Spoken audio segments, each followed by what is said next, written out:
So are y'all messing with the senpai hoodie that has like 80 million cracks in it? You guys like it? No, you guys don't like it? Okay, that's cool. Howdy, I'm Palpers, and I don't know what that was about, but listen, today we are going to talk about, well, not really talk about, because I'm the one who's gonna talk about it, like, so we're not talking about it, I'm the one. Anyway, it doesn't matter, because I noticed that most of my subscribers and the people that watch my channel are shonen fans. They like their action. They like brolic dudes fighting it out in the sky, and you can't even see how fast they're moving because the animators are too lazy to draw it. Yes, I'm talking about you, Dragon Ball fans. But anyway, so I noticed this. So what I want to do is I want to introduce all of my action, shonen, seinen type of guys and girls and thems and theys, because we don't discriminate out here. I want to show them that romance is amazing, that you guys need to get into this, right? So I actually got one, two, three, four, five romances, because I know if I recommend 10, you guys are gonna be like, I'm not watching all 10, so maybe five. All right, so I recommended five. All right, so I expect you guys to at least give one of these a try. If you like it, you like it. But with all that out of the way, I'm Palpers. I talk about anime, anything anime related. And if you're into anime related things, stick around.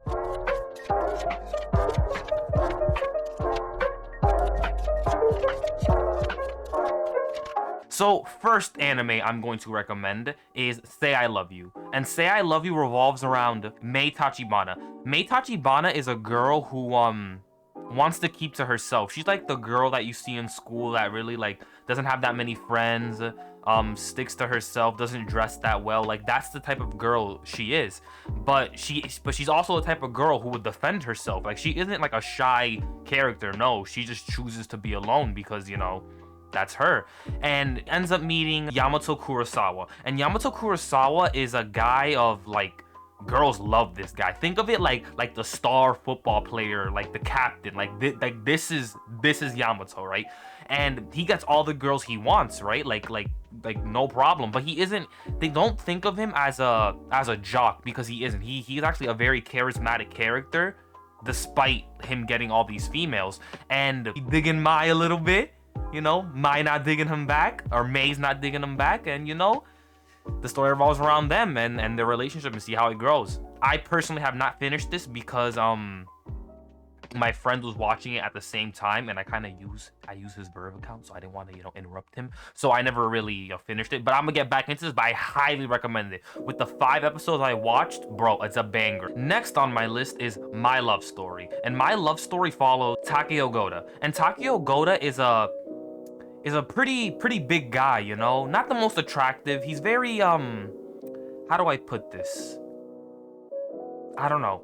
He doesn't get girls, right? His best friend Makoto does, and the girls love him, literally love him. One day they're on a train, and then they see this girl about to get, like how do I put this?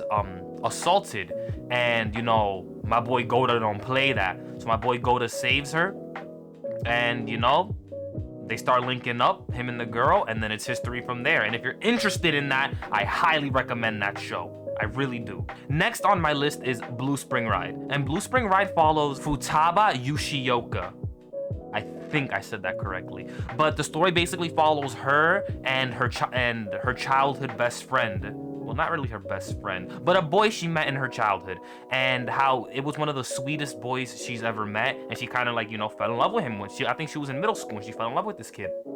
And he ends up moving away, right? And next thing you know, high school comes around, and guess what?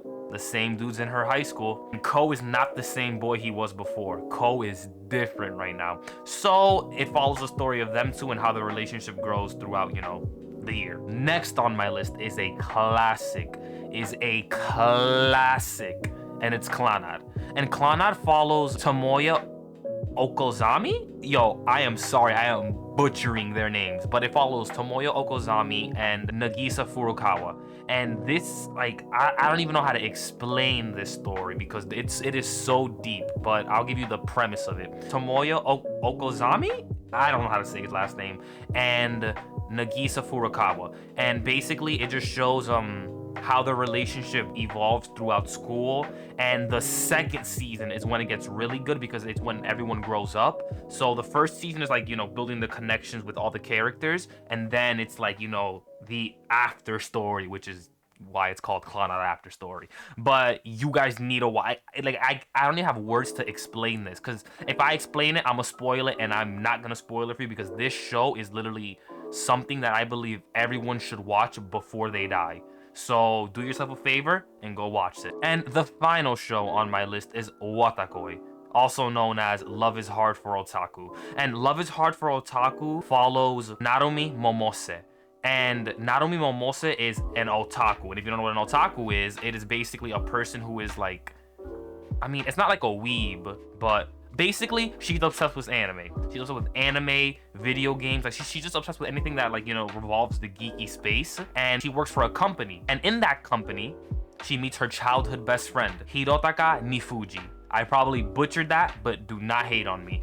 And yeah, she meets her childhood best friend. And, you know, my boy Hirotaka had a crush on her when they were younger because they were close. It wasn't like they weren't like, you know, they were just some random school friends. No, they would go to each other's houses as kids, though. They were kids. They were like 12.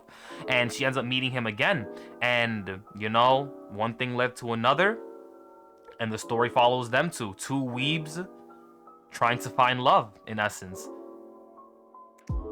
And that is a pretty good story. And honestly, it has one of the best openings. And if you guys have not heard their opening, I don't know what's going on with y'all. But anywho, oh yeah, I actually have a bonus one, right? I have a bonus one, and so this will be number 6. But I don't know if you guys would enjoy it because it's called Oragairu, right? So basically, My Teen romantic comedy, and it is so good. I will literally defend that show till death, but I understand a lot of people will not like it because the plot is kind of confusing, the pacing's kind of slow. So I'm not going to recommend it because I know people wouldn't really enjoy it. But if you are a man of culture or woman of culture or they of culture, you would enjoy this. But that's it.